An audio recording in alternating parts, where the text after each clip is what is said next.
Alors la semaine dernière, je vous ai parlé de la première étude sur à quand la venue de l'Antichrist.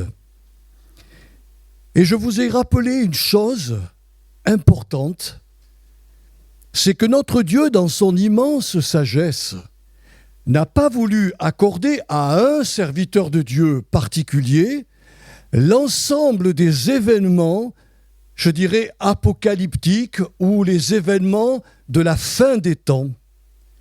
Mais il a préféré, dans sa sagesse, accorder à plusieurs serviteurs ce qu'on appelle, un fragment, une bribe, une partie ou une petite partie de la révélation concernant les temps de la fin. On a par exemple Daniel, dont on va parler tout à l'heure. On a Ézéchiel, on a Jérémie. On a aussi Joël.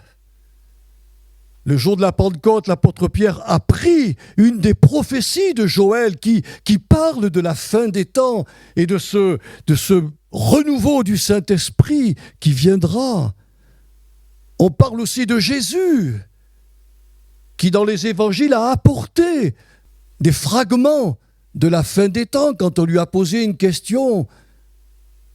Que se passera-t-il et quelle sera la fin de la fin du monde? Et Jésus a donné dans Matthieu 24 quelque chose de très particulier. Et puis l'apôtre Paul a reçu, on l'a vu la semaine dernière, il a encouragé les chrétiens de Thessalonique à ne pas perdre courage pour ceux qui sont déjà partis dans l'éternité, car Dieu n'oubliera personne. Personne.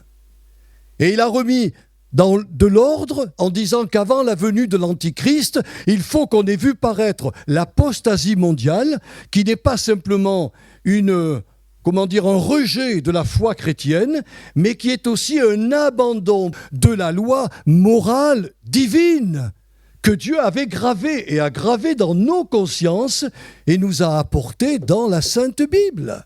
Oui, il a accordé à plusieurs serviteurs des petits fragments de ce qu'il va arriver. Alors, c'est aux théologiens, aux commentateurs de la Bible, ce qu'on appelle les philologues, ceux qui méditent, réfléchissent, je dirais aux enseignants dans les églises, et je dirais même aux chrétiens spirituels et matures, comme Paul le dira dans les Corinthiens, à ces chrétiens charnels, il leur dira, mais nous avons la pensée du Christ. Donc c'est à toutes ces personnes-là à reconstituer l'immense puzzle prophétique dissimulé dans tous les divers livres de la Sainte Bible pour apporter aux chrétiens la preuve qu'ils sont tout prêts à être enlevés dans les airs à la rencontre de leur Seigneur.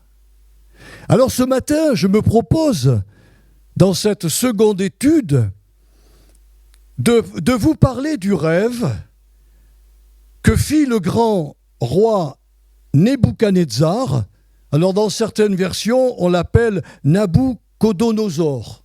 On va voir son rêve et on va voir en même temps la vision nocturne que Daniel a eue concernant ces 4 monarchies qui constituent la statue de Daniel, monarchies qui toutes ont été rebelles à Dieu, dont la dernière, on en parlera, c'est celle qui demeure encore aujourd'hui en Europe et dans de nombreux pays du Moyen-Orient. On verra ça ensemble, vous verrez, c'est très simple. Donc on va commencer à lire, de voir ce puzzle des 2 rêves. D'abord dans Daniel 2, chapitre 31, jusqu'au verset 45. Il faut qu'on lise tout pour que vous compreniez bien. Daniel parle au roi et lui dit « Au roi, tu regardais et tu voyais une grande statue. Cette statue était immense et d'une splendeur extraordinaire. Elle était debout devant toi et son aspect était terrible. La tête de cette statue était d'or pur. sa poitrine et ses bras étaient d'argent, son ventre et ses cuisses étaient d'airain. Ses jambes de fer, ses pieds en partie de fer et en partie d'argile. Tu regardais lorsqu'une pierre se détacha sans le secours d'aucune main, frappa les pieds de fer et d'argile de la statue et la mit en pièces. Alors le fer, l'argile, l'airain, l'argent et l'or furent brisés ensemble et devinrent comme la balle qui s'échappe du nerf en été.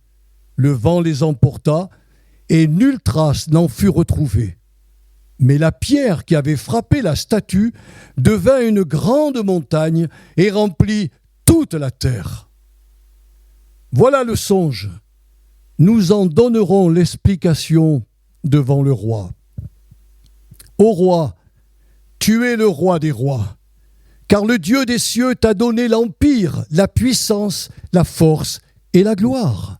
Il a remis entre tes mains, en quelque lieu qu'ils habitent, les enfants des hommes, les bêtes des champs et les oiseaux du ciel, et il t'a fait dominer sur eux tous. C'est toi qui es la tête d'or. Après toi, il s'élèvera un autre royaume, moindre que le tien, puis un troisième royaume qui sera d'airain et qui dominera sur toute la terre. Il y aura un quatrième royaume, fort comme du fer. De même que le fer brise et rompt tout, il brisera et il rompra tout, comme le fer qui met tout en pièces. Et comme tu as vu les pieds et les orteils en partie d'argile, de potier et en partie de fer, ce royaume sera divisé. Mais il y aura en lui quelque chose de la force du fer, parce que tu as vu le fer mêlé avec l'argile. Et comme les doigts des pieds étaient en partie de fer et en partie d'argile, ce royaume sera en partie fort et en partie fragile. Tu as vu le fer mêlé avec l'argile, parce qu'ils se mêleront avec des alliances humaines. Mais ils ne seront point unis l'un à l'autre, de même que le fer ne s'allie point avec l'argile. Dans le temps de ces rois, le Dieu des cieux suscitera un royaume qui ne sera jamais détruit et qui ne passera point sous la domination d'un autre peuple. Il brisera et anéantira tous ces royaumes-là et lui-même subsistera éternellement. C'est ce qu'indique la pierre que tu as vue se détacher de la montagne sans le secours d'aucune main et qui a brisé le fer, l'airain, l'argile, l'argent et l'or. Le grand Dieu a fait connaître au roi ce qui doit arriver après cela. Le songe est véritable et son explication est certaine. Écoutez bien, frères et sœurs, le songe est véritable et son explication est certaine. Ce que je vais vous dire ce matin, ce sera véritable et son explication sera certaine. Pas les explications qui sortent d'un esprit humain qui a médité je ne sais quoi et qui nous raconte n'importe quoi. Nous allons nous focaliser, c'est là le puzzle dont je vous parlais, qu'il nous faut reconstituer en mettant tous les textes à côté pour voir l'image de la réalité de la fin des temps. Maintenant, on va lire dans le chapitre 7 de Daniel les 8 premiers versets. La première année de Belchazzar, roi de Babylone, Belchazzar c'est son fils à Nebuchadnezzar. Daniel eut un songe et des visions de son esprit pendant qu'il était sur sa couche. Ensuite, il écrivit le songe et raconta les principales choses. Daniel commença et dit « Je regardais pendant ma vision nocturne et voici, les 4 vents des cieux furent irruption sur la grande mer. Et 4 grands animaux sortirent de la mer, différents l'un de l'autre. Le premier était semblable à un lion et il avait des ailes d'aigle. Je regardais jusqu'au moment où ses ailes furent arrachées et fut enlevé de terre et mis debout sur ses pieds comme un homme, et un cœur d'homme lui fut donné. Et voici, Un second animal était semblable à un ours, et il se tenait sur un côté ou sur une jambe. Il avait 3 côtes dans la gueule, d'entre les dents, et on lui disait « Lève-toi, mange beaucoup de chair ».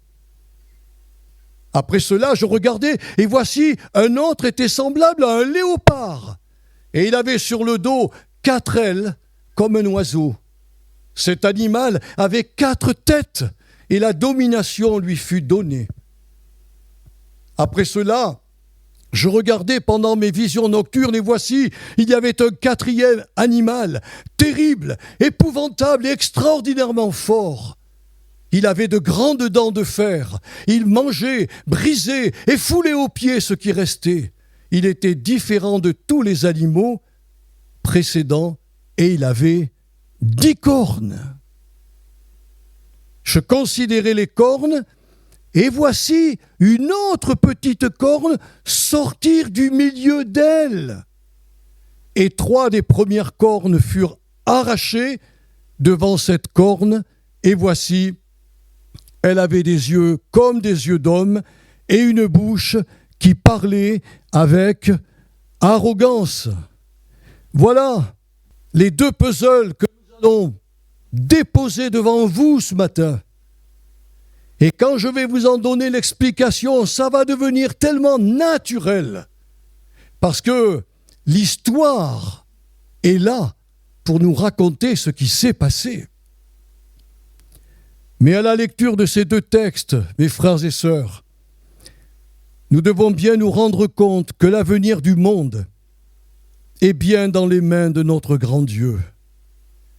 Connaissant donc à l'avance tout ce qui devait arriver avant le retour en gloire de son Fils sur cette terre, le Seigneur accorda au roi Nebuchadnezzar un rêve particulier, c'est-à-dire il a vu 4 monarchies puissantes qui se sont toujours, ces monarchies-là, dont on va parler, se sont toujours opposées à la souveraineté de Dieu. C'est pour ça qu'elles vont disparaître.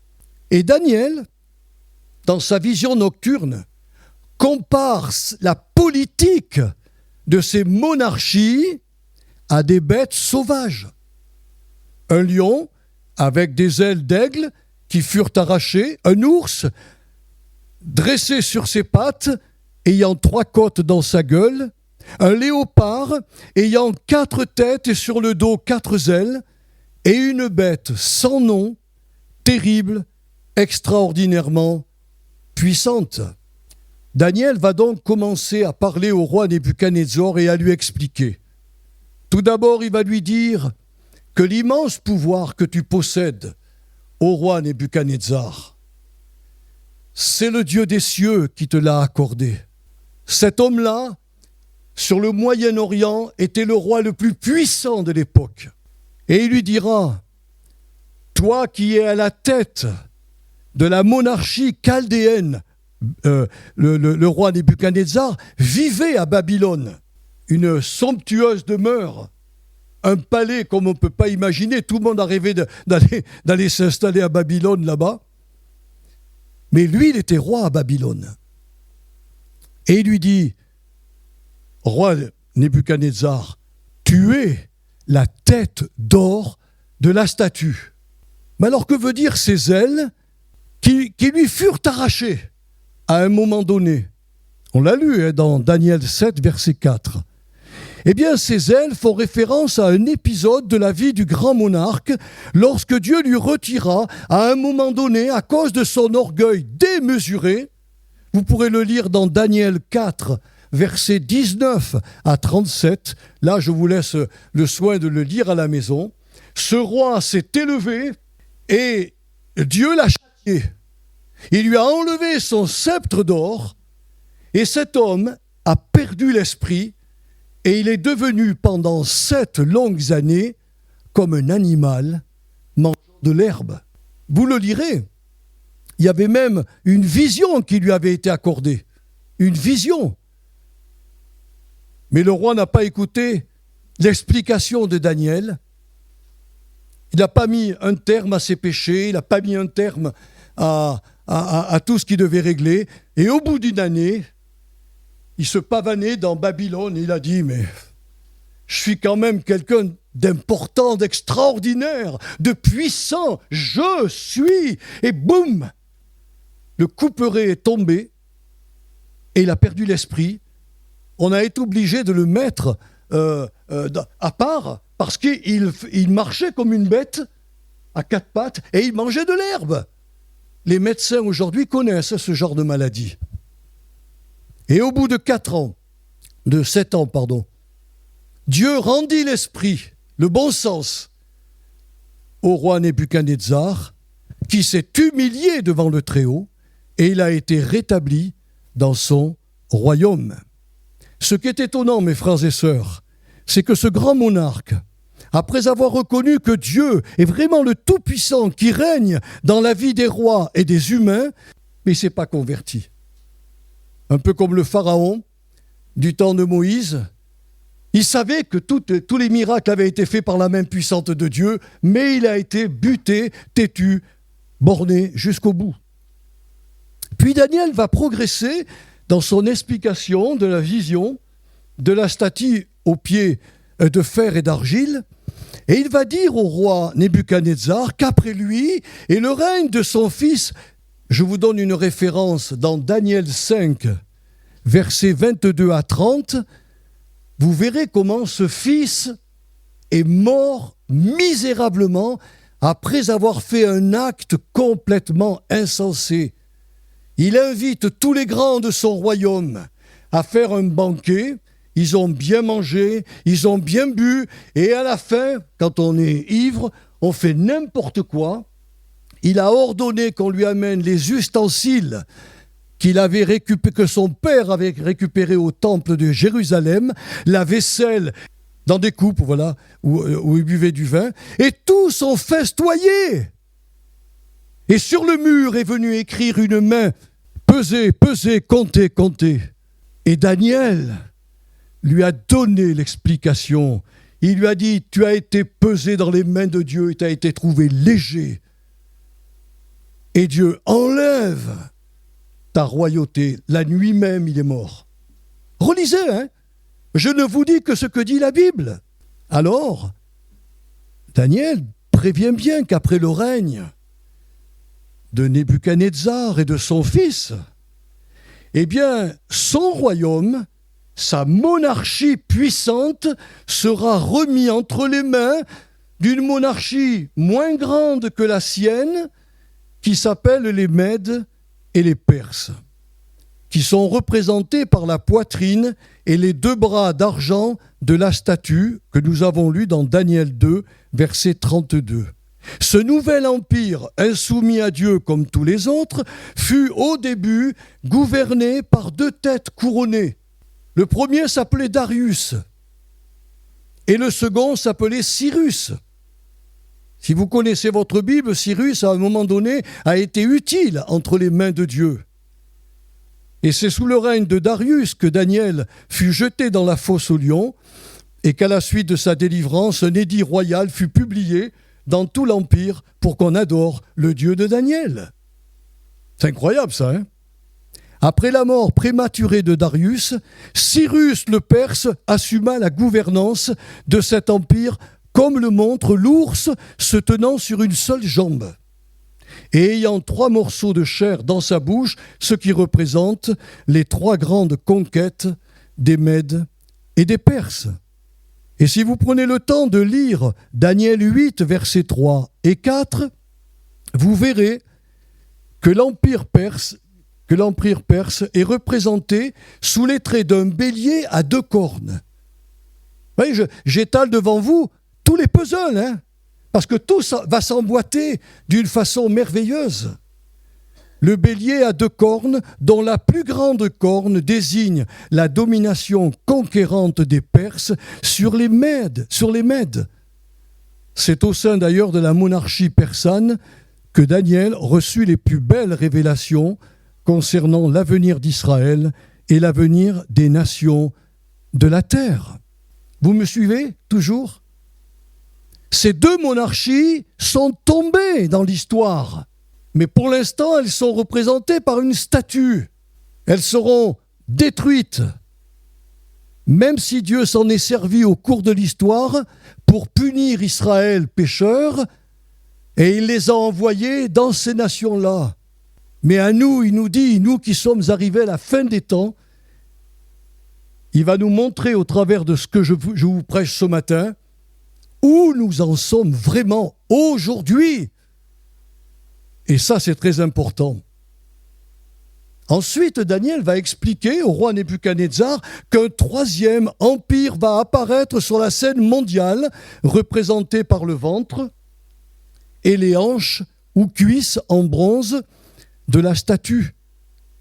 Et l'histoire nous enseigne qu'un jeune conquérant, appelé Alexandre le Grand, fonda, après les Mèdes, après l'empire des Mèdes et des Perses, l'empire grec. Ce conquérant fut dépeint sous les traits d'un léopard, à 4 ailes d'oiseau et à 4 têtes. Pourquoi avoir donné à Daniel cette précision? Parce qu'Alexandre le Grand a bâti plutôt son empire à une rapidité foudroyante. C'est impressionnant. Dans l'histoire, on le sait, il a établi la monarchie grecque d'une manière foudroyante. Seulement, il est mort très jeune. Et son empire a été partagé entre 4 têtes, c'est-à-dire 4 généraux de son armée. C'est ce qui représente les 4 têtes de la vision. Nous le savons, dans l'histoire, on sait que 4 généraux se sont partagés l'empire d'Alexandre le Grand. Mais ce que beaucoup de chrétiens ne savent pas, parce que j'ai entendu beaucoup d'explications sur justement le roi Antiochus Épiphane. Il faisait partie de la monarchie grecque. Et un jour, ce roi, faisant partie de cette monarchie, il avait une détestation des Juifs.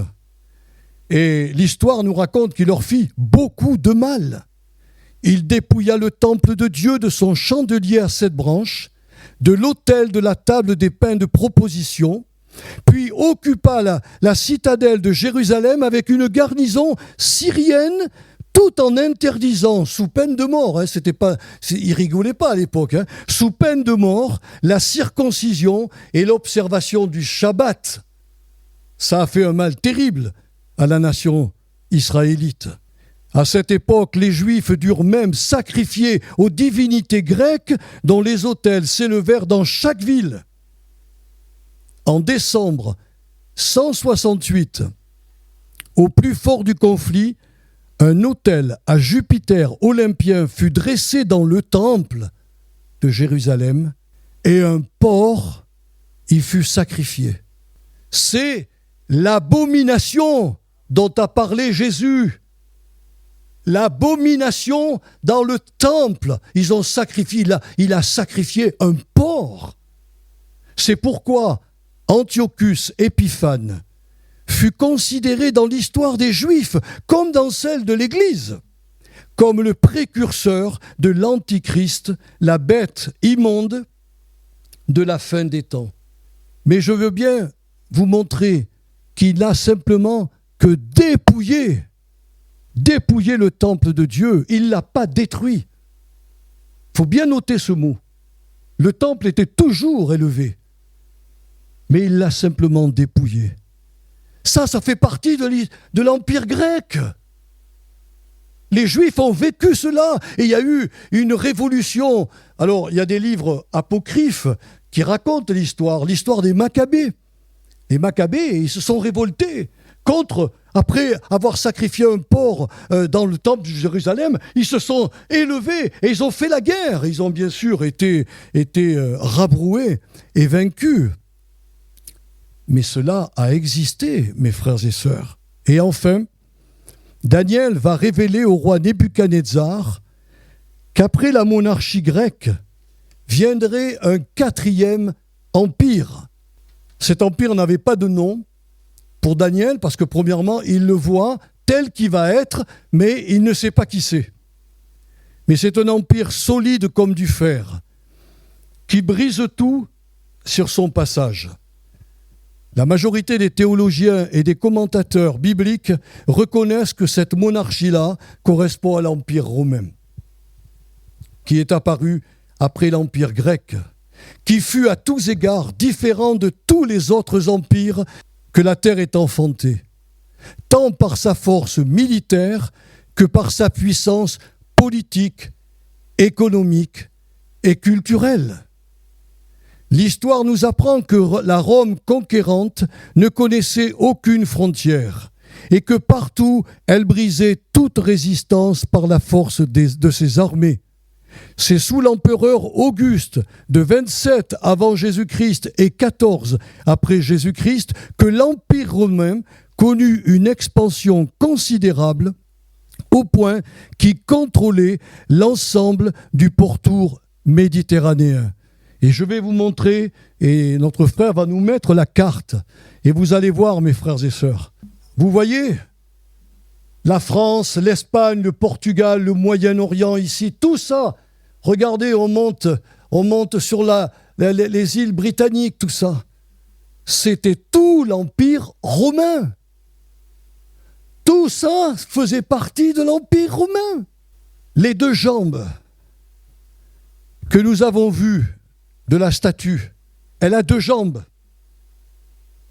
font référence à deux épisodes distincts de cet empire romain. En effet, après une expansion considérable, Rome connut un déclin sans précédent, laissant la place à une multitude de peuples issus de sa civilisation, de sa culture et de ses lois. L'Empire romain était à son apogée, ce que vous voyez sur la carte, mais quand cet empire romain a perdu de sa puissance, tous les pays qui ont été influencés ont gardé quelque chose de la Rome antique. Nous sommes aujourd'hui en Europe gouvernés par des lois romaines. Faut qu'on le sache, hein? Faut qu'on le sache. Et je vais vous donner une liste ici de tous les pays actuels issus de l'Empire romain.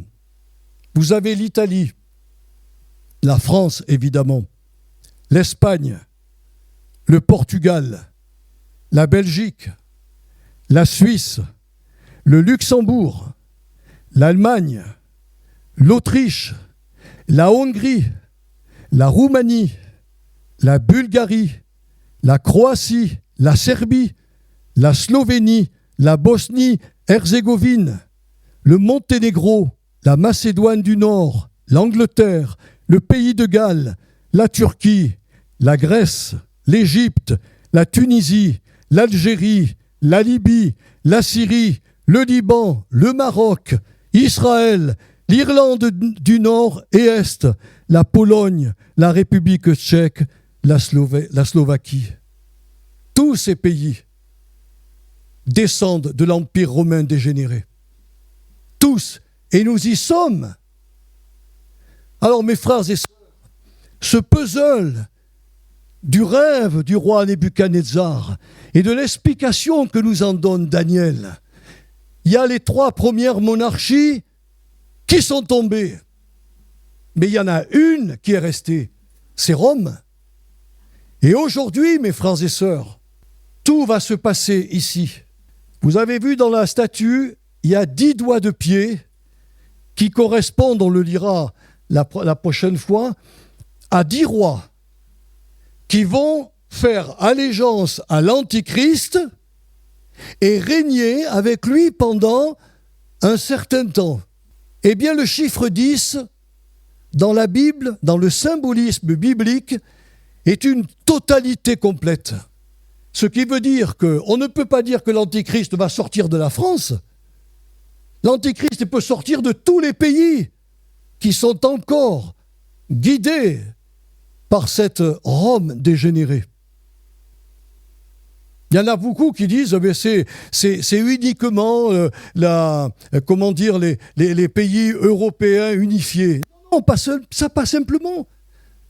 Ce que nous croyons et ce que la Bible, je vais vous le démontrer, c'est que réellement, il sortira, l'Antichrist, d'un de ces peuples. mais il sera certainement un juif. Et il utilisera certainement Israël comme partenaire efficace dans son règne de 7 ans. Vous le verrez. Ça, c'est encore d'autres puzzles qu'il faut mettre devant vous pour que vous compreniez. On en est là, mes frères et sœurs.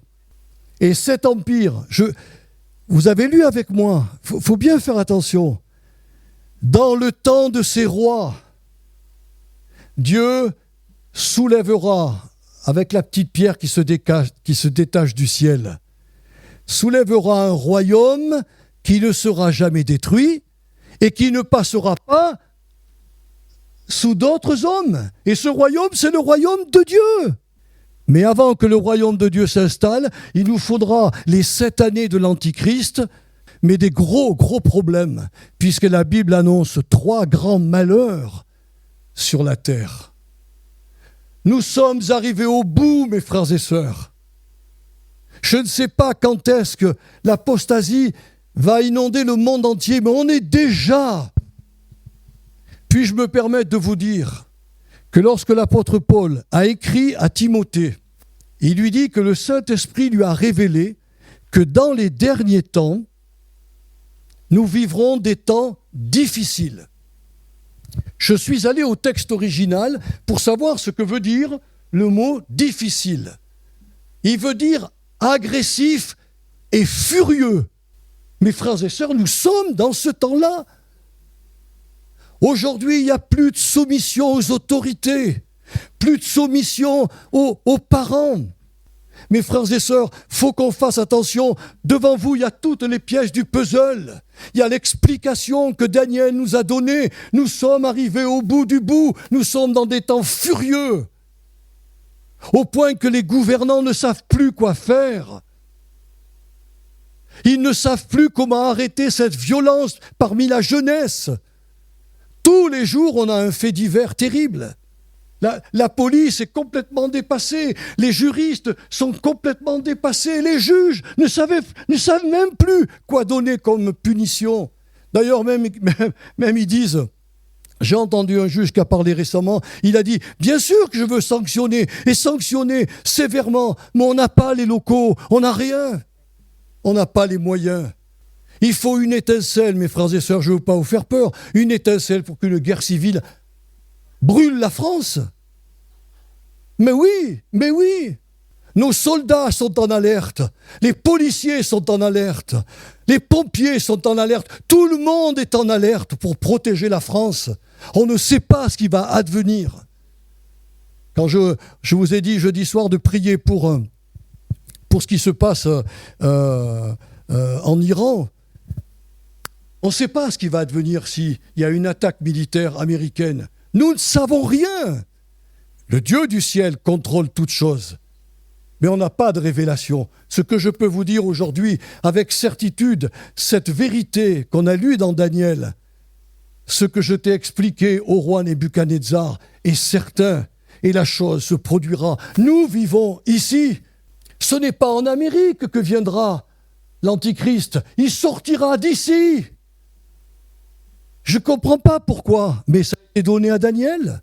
Quand nous allons rentrer dans l'Apocalypse de Jean, mes frères et sœurs, vous verrez la confirmation encore plus réelle que nous sommes vraiment au bout du bout et que les chrétiens doivent lever la tête car leur délivrance approche.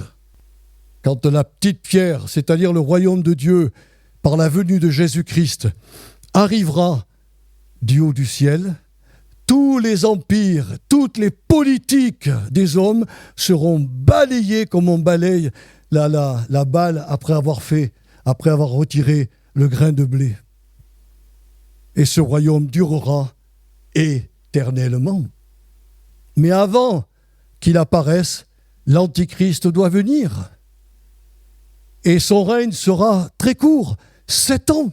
Heureusement que si les chrétiens se préparent, la belle promesse du Seigneur, c'est qu'il nous enlèvera avant, je le crois, l'explication des 3 malheurs et la colère divine qui va tomber sur une humanité. Je vous donne simplement ce dernier mot pour terminer.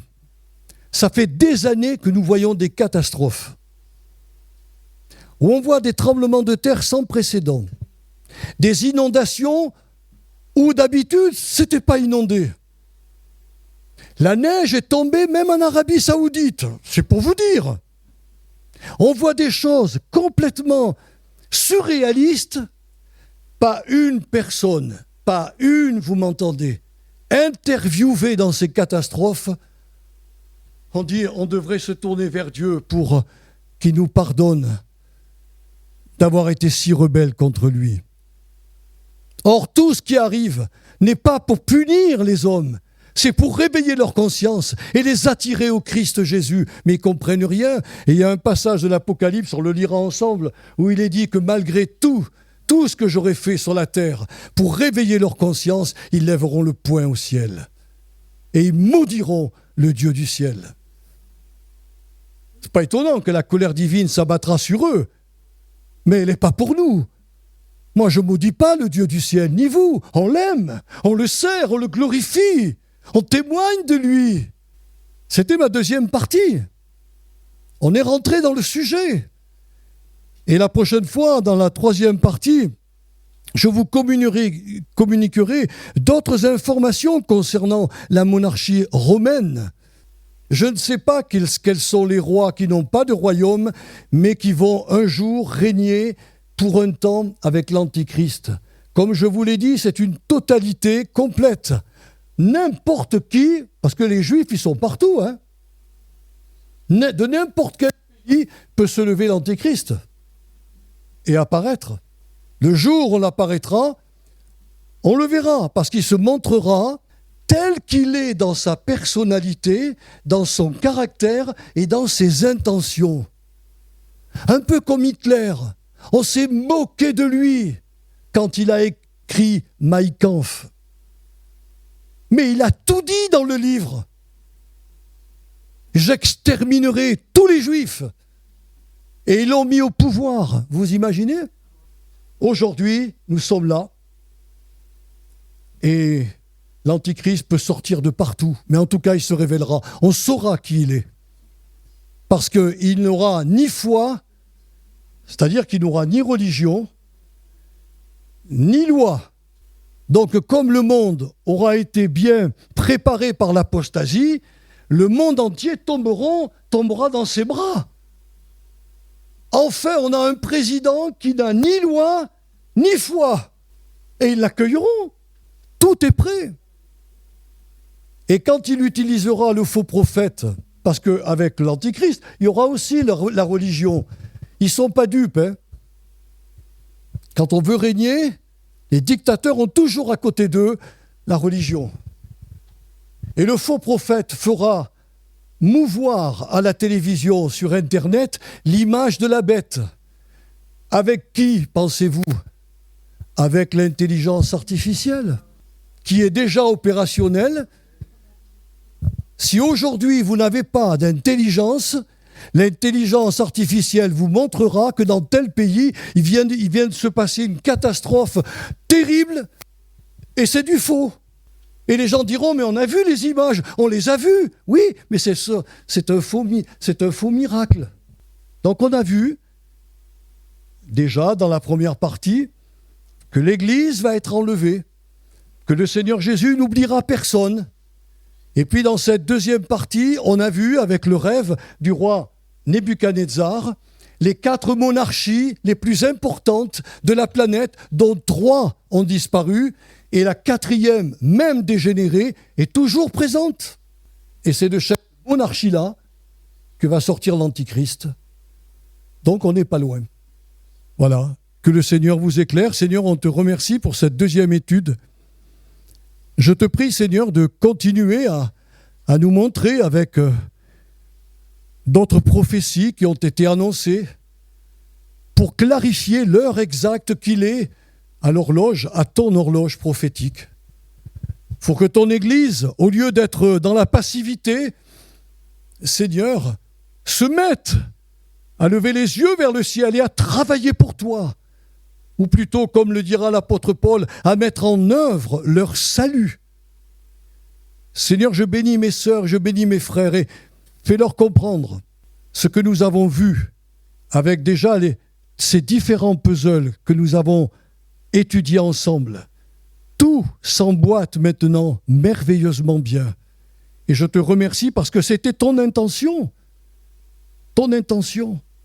Et je te remercie pour tous les frères dont j'ai pu lire les écrits, toutes les sœurs qui sont dans des écoles théologiques et qui ont appris avec les mots grecs, les mots hébreux, les sens des verbes, appris, Seigneur, à bien, je dirais, interpréter des textes qui nous sommes, à nous, un peu obscurs. Je te remercie pour tous ces philologues de la parole de Dieu qui, Seigneur, ont écrit des ouvrages très précieux. Je te remercie pour ce théologien que j'aime depuis ma conversion et qui a écrit tant de belles choses sur toi, entre autres sur justement les livres de Daniel et de l'Apocalypse. Merci, Seigneur. Et que tout ce savoir, Seigneur, qui est dans mon cerveau, serve à faire comprendre à tes enfants, ici et ailleurs, quelle heure est-il vraiment à l'horloge prophétique du Seigneur, afin que personne ne puisse dire un jour « Je ne savais pas, oh, je n'étais pas au courant ». Non, nous devons savoir, nous devons connaître, parce que le Seigneur nous a donné beaucoup, beaucoup de signes et beaucoup de prophéties. Alors je vous bénis, mes frères et mes sœurs, et retenez ces choses. Oui, merci Seigneur. On te rend grâce pour cette deuxième session. Que ta grâce accompagne nos sœurs et nos frères en cette matinée, par le nom puissant de Jésus. Amen.